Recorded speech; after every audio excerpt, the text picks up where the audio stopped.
بسم الله الرحمن الرحيم.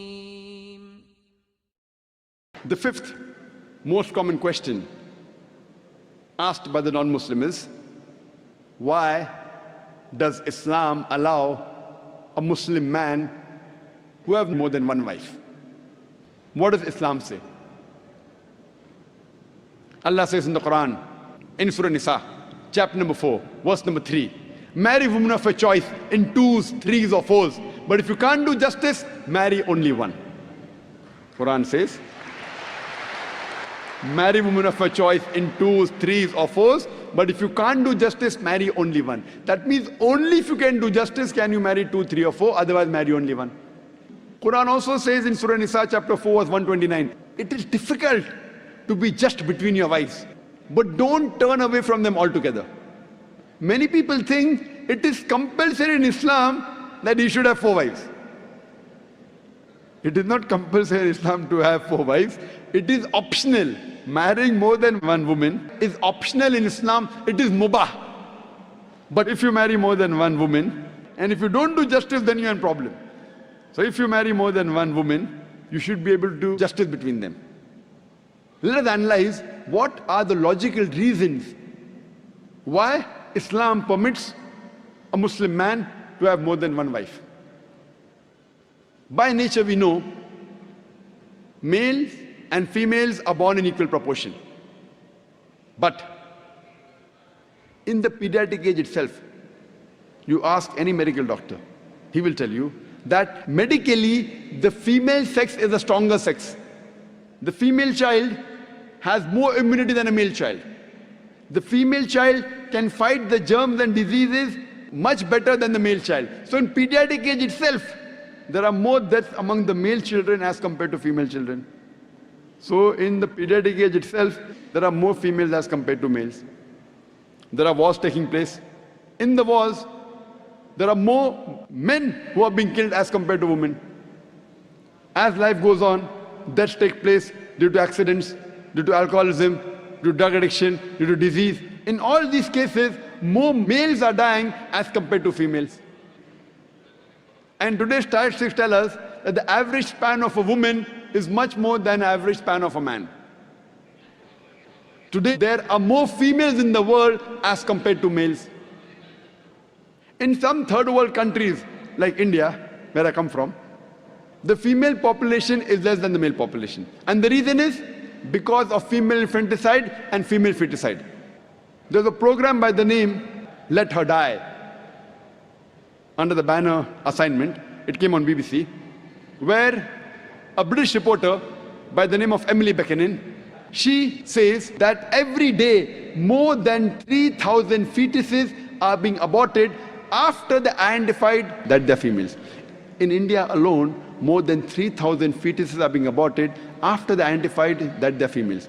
If you multiply this number by 365, the number of days in a year, we get a figure of more than 1 million fetuses are being aborted every year in India after they identified that they're females.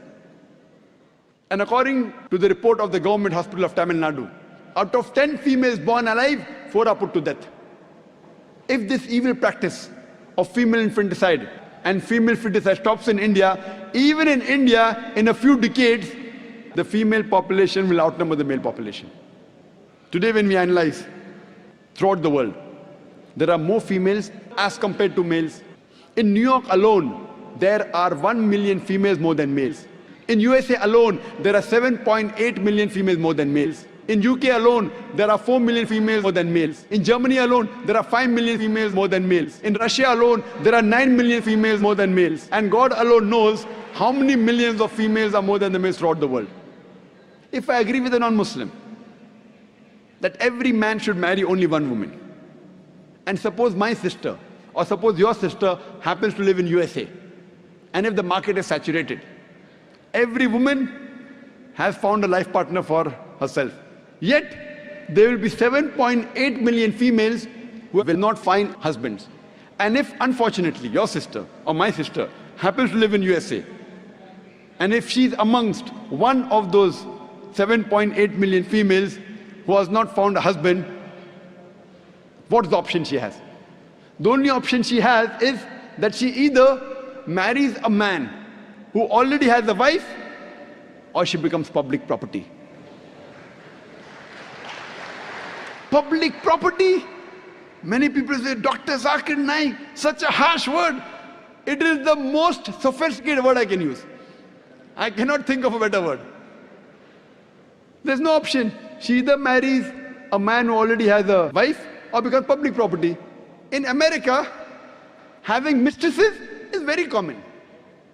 The American statistics tell us, on an average, a man has 8 different sexual partners before he settles down with one. 8 different, some may have 5, some may have 10, some may have 20.